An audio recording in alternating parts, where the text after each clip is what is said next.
കേരളത്തിലെ ഏറ്റവും പിന്നോക്കം നിൽക്കുന്ന ഒരു മണ്ഡലമായി മാറിയിരുന്നു.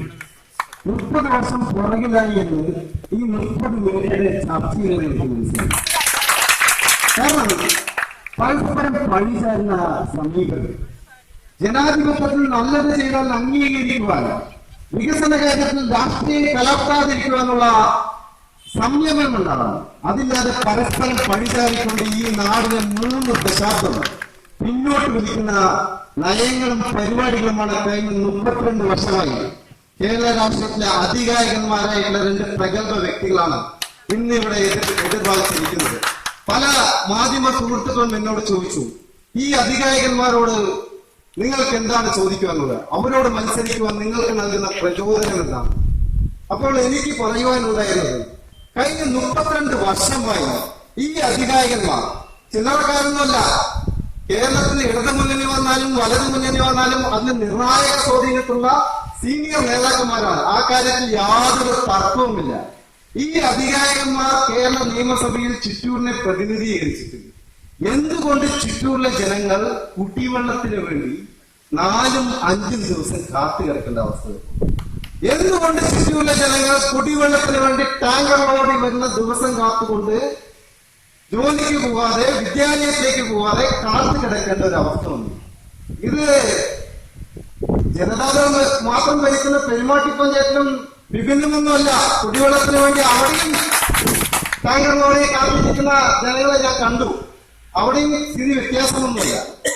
എന്തുകൊണ്ട് ചിറ്റൂരിലെ വിദ്യാർത്ഥികൾ കാലാനുസൃതമായിട്ടുള്ള ഒരു കോഴ്സ് പഠിക്കുവാൻ വേണ്ടി അതിർത്തി കടന്ന് കോയമ്പത്തൂരിലേക്കും പൊള്ളാച്ചിയിലേക്കും ബാംഗ്ലൂരിലേക്കും പോകേണ്ട ഒരു അവസ്ഥയുണ്ടായി?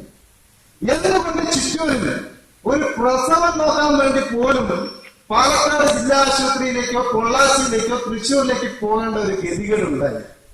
എന്തുകൊണ്ട് 108 വർഷത്തെ പാരമ്പര്യമുള്ള കേരളത്തിലെ ഏക ഇരട്ട നഗരസഭയാണ് ചിറ്റൂർ തത്തമംഗലം നഗരസഭ. ഈ നഗരസഭയിൽ കേരളത്തിൽ ബസ് സ്റ്റാൻഡ് ഇല്ലാത്ത ഏക താലൂക്ക് ആസ്ഥാനം ചിറ്റൂർ നഗരസഭയാണ്. എന്തുകൊണ്ട് ഈ ദുർഗതി ഉണ്ടായി?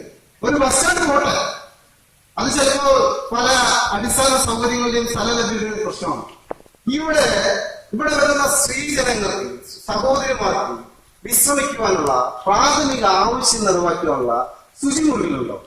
ഒരു നഗരമാണിത്. നിരവധി ആവശ്യങ്ങൾക്ക് വിദ്യാർത്ഥികളും തൊഴിലാളികളുമായിട്ടുള്ള ആയിരക്കണക്കിന് സ്ത്രീകൾ ഈ നഗരത്തിൽ ഒരു ദിവസം വന്നു പോകും.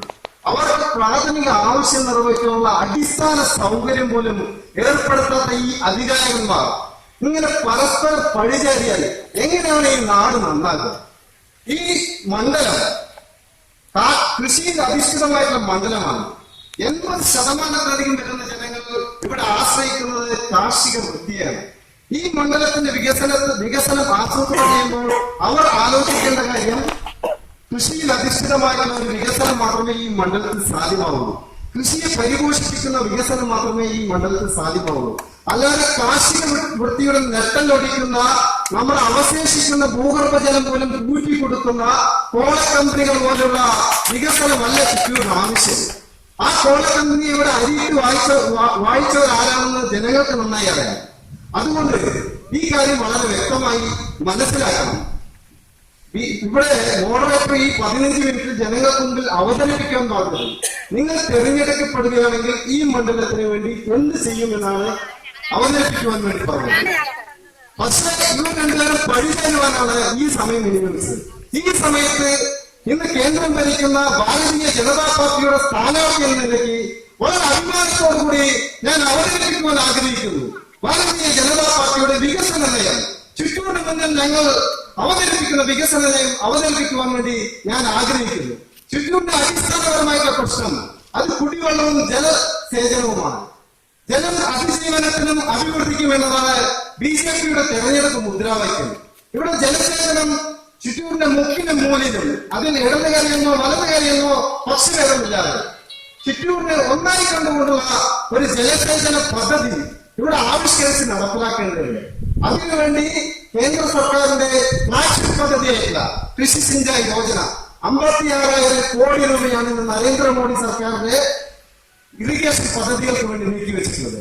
ആ പദ്ധതിയെ ഉൾപ്പെടുത്തിക്കൊണ്ട് ചിറ്റൂരിന്റെ ജലസേചന രംഗത്ത് സമഗ്രമായ ഒരു മാറ്റം വരുത്തിക്കൊണ്ട് നമുക്ക് ലഭ്യമായിട്ടുള്ള ഇവിടെ MLA സൂചിപ്പിച്ചു ചിറ്റൂരിനാൽ ഏറ്റവും കൂടുതൽ മഴ ലഭിക്കുന്ന ഒരു സ്ഥലമാണെന്ന് സൂചിപ്പിച്ച് വസ്തുതാപരമായി തെറ്റാണ്. കേരളത്തിൽ ശരാശരി 3000 മില്ലിമീറ്റർ മഴ ലഭിക്കുമ്പോൾ ചിറ്റൂർ ലഭിക്കുന്നത് കേവലം 1166 മില്ലിമീറ്റർ മഴയാണ്. ചിറ്റൂർ കേരളത്തിലെ ഏറ്റവും അപകടകരമായിട്ടുള്ള ഒരു മഴ നിഴൽ പ്രദേശമാണ്. ഇവിടുത്തെ കുഴൽ കിണറുകൾ അനുദിനം വറ്റിക്കൊണ്ടിരിക്കുകയാണ്.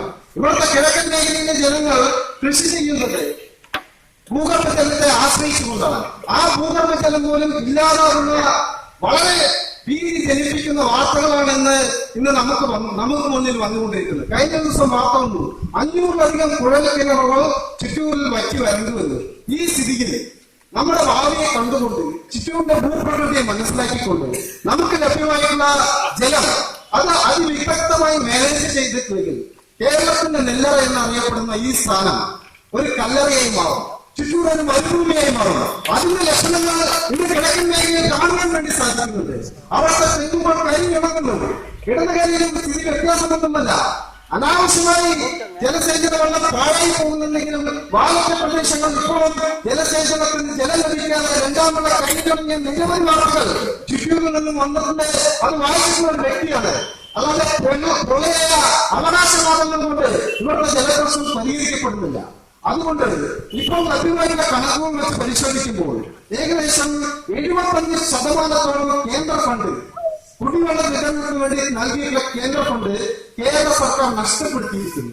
അത്തരം ഫണ്ടുകൾ നഷ്ടപ്പെടുത്താൻ MLA പറഞ്ഞു കുന്നങ്കാട്ടുപടിയിൽ 3 കിലോമീറ്ററോളം ജലസമൃദ്ധമായി കിടക്കുകയാണ്.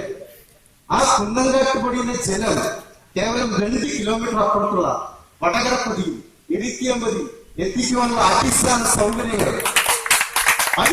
സൗകര്യങ്ങൾ ഒരുക്കുവാൻ എന്റെ കഴിഞ്ഞ 20 വർഷമായി താങ്കൾക്ക് സാധിച്ചില്ല. അതാണ് ഞങ്ങൾ ചോദ്യം. കഴിഞ്ഞ 20 വർഷമായി താങ്കളാണ് ഈ മണ്ഡലത്തെ പ്രതിനിധീകരിച്ചത്. 17 വർഷക്കാലം താങ്കൾ ഈ നഗരസഭയുടെ അധിപനായിരുന്നു. എന്തുകൊണ്ട് അടിസ്ഥാന സൗകര്യങ്ങൾ ഒരുക്കുവാൻ സാധിച്ചില്ല? കേരളത്തിൽ വളരെ ഒരു തമാശ രൂപത്തിൽ പറയപ്പെടുന്ന ഒരു ആക്ഷേപമുണ്ട് ഇടതുപക്ഷത്തെ കുറിച്ച്. ടോയ്ലറ്റ് വന്നാൽ തോട്ടിപ്പണി പോകുമെന്നും ട്രാക്ടർ വന്നാൽ ഒഴിവുകാരുടെ പണി പോകുമെന്നൊക്കെ പറഞ്ഞ ഒരു കാലമുണ്ടായിരുന്നു.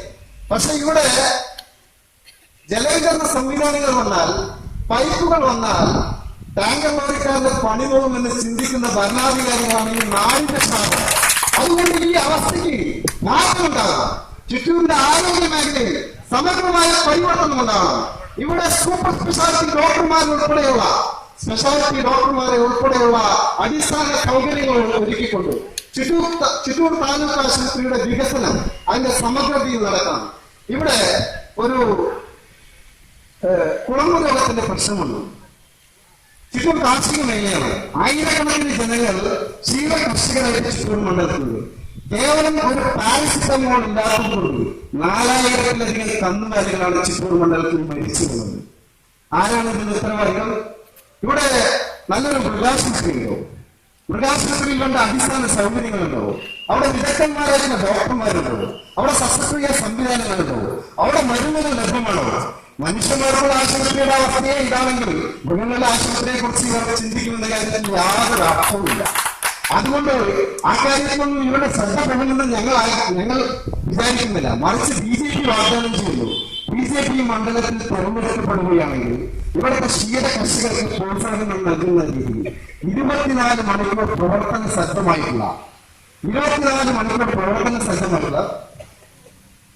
ഒരു മൃഗാശുപത്രി ശസ്ത്രക്രിയാ സംവിധാനത്തോടുകൂടി മൊബൈൽ ആംബുലൻസോടുകൂടിയുള്ള പ്രവർത്തന സജ്ജമായിട്ടുള്ള ഒരു മൃഗാശുപത്രി.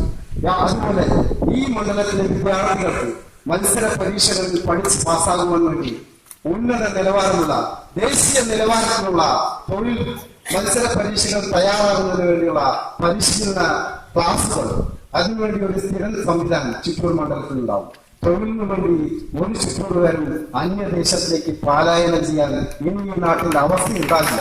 മറിച്ച് ഈ മണ്ണിൽ അഭിമാനത്തോടുകൂടി പണിയെടുക്കുവാൻ ഉള്ള ഒരു അവസരം BJP ഇവിടെ സൃഷ്ടിച്ചു. അതുപോലെ തന്നെ നെല്ലിന്റെ താങ്ങുവിലയെ കുറിച്ച് പറഞ്ഞു. 21.5 രൂപയാക്കി എന്ന് അഭിമാനത്തോടുകൂടി പറഞ്ഞു. ഞങ്ങൾ അംഗീകരിക്കുന്നു. അതിൽ 14 രൂപ കേന്ദ്ര സർക്കാരിന്റെ വിഹിതമാണ്. അത് കർഷകർക്ക് നൽകിക്കഴിഞ്ഞു. സംസ്ഥാന സർക്കാരിന്റെ വിഹിതമായിട്ടുള്ള 7 രൂപ ഇന്നും കിട്ടാക്കനിയാണ് എന്ന വസ്തുത നാം മനസ്സിലാക്കണം. ഇവിടെ പച്ചക്കറി കർഷകരുണ്ട്. കിഴക്കൻ മേഖലയിൽ വളരെ വ്യാപകമായ രീതിയിൽ പച്ചക്കറി കർഷകരുണ്ട്.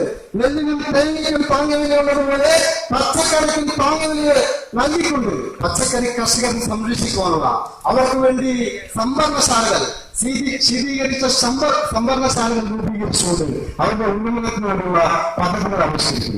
ഈ ചർച്ച നടക്കുന്ന ഈ ചിറ്റൂർ സ്കൂളിന്റെ തൊട്ടടുത്ത് ഒരു ദേവാംഗപുരം എന്ന ഒരു നെയ്ത്ത് ഗ്രാമമുണ്ട്. നൂറ്റാണ്ടുകളായി നമ്മുടെ മഹത്തായ പാരമ്പര്യത്തിന്റെ ഭാഗമായിട്ടുള്ള നെയ്ത്ത് തൊഴിലാളികൾ ആ ഗ്രാമം ഞാൻ സന്ദർശിച്ചു. കടലണിയിപ്പിക്കുന്ന കാഴ്ചകളാണ് എനിക്ക് അവിടെ കാണുവാൻ വേണ്ടി കഴിഞ്ഞത്. രക്തം നീടാക്കി ദിനരാത്രങ്ങളില്ലാതെ അധ്വാനിക്കുന്ന നമ്മുടെ പരമ്പരാഗത തൊഴിലാളികൾ പട്ടിണിയിൽ കടക്കേണ്ട ഒരു ഗതികളിലാണ്. എന്തുകൊണ്ട് അവരെ പുനരുദ്ധരിക്കാനുള്ള പദ്ധതി ഈ ചിറ്റൂർ മണ്ഡലത്തിൽ ഉണ്ടായില്ല? ഇവിടുത്തെ നെയ്ത്ത് ഗ്രാമങ്ങളിലെ ഉൽപ്പന്നങ്ങൾ ആഗോള കമ്പോളത്തിൽ മികവുറ്റ രീതിയിൽ മാർക്കറ്റ് ചെയ്യുവാനും അവരുടെ ഉൽപ്പന്നങ്ങൾക്ക് മാന്യമായ വില നേടിക്കൊടുക്കുവാനുമുള്ള ഒരു പദ്ധതി ചിറ്റൂരിൽ ആവിഷ്കരിക്കുവാൻ BJP തയ്യാറാകും. അതുപോലെ ചിറ്റൂരിന്റെ ഗതാഗതങ്ങൾ ഗ്രാമീണ റോഡുകൾ ഇന്ത്യ മഹാരാജ്യത്ത് 100 കിലോമീറ്റർ റോഡാണ് ഗ്രാമീണ ചിറ്റൂരിന്റെ ഗ്രാമങ്ങൾ ഒന്നും പ്രധാന നഗരത്തിൽ എത്തിച്ചേരുവാൻ പാടറോഡുകളെ ആശ്രയിക്കുന്ന ഒരു ഗതിയാണ് ഇന്ന് ചിറ്റൂരിന്റെ ഗ്രാമങ്ങൾ. ഈ ഗ്രാമങ്ങൾ ആയിരക്കണക്കിന് ഓലപ്പുരകൾ നരേന്ദ്രമോദിയുടെ സ്വപ്ന പദ്ധതിയായിട്ടുള്ള എല്ലാവർക്കും പാർപ്പിടം 2022 എല്ലാവർക്കും പാർപ്പിടം എന്ന ആ സ്വപ്ന പദ്ധതി ഉൾപ്പെടുത്തിക്കൊണ്ട് ചിറ്റൂർ മണ്ഡലത്തിലെ ആയിരക്കണക്കിന് വരുന്ന ഓലപ്പുരകൾ ഇല്ലാതാക്കിക്കൊണ്ട് അവർക്ക് മാന്യമായ രീതിയിലുള്ള പാർപ്പിട സൗകര്യങ്ങൾ ഉറപ്പാക്കുവാൻ BJP പ്രതിജ്ഞാബദ്ധമാണെന്ന് മാത്രം പറഞ്ഞുകൊണ്ട് എന്റെ വാക്കുകൾ പ്രശംസിക്കുന്നു. നമസ്കാരം.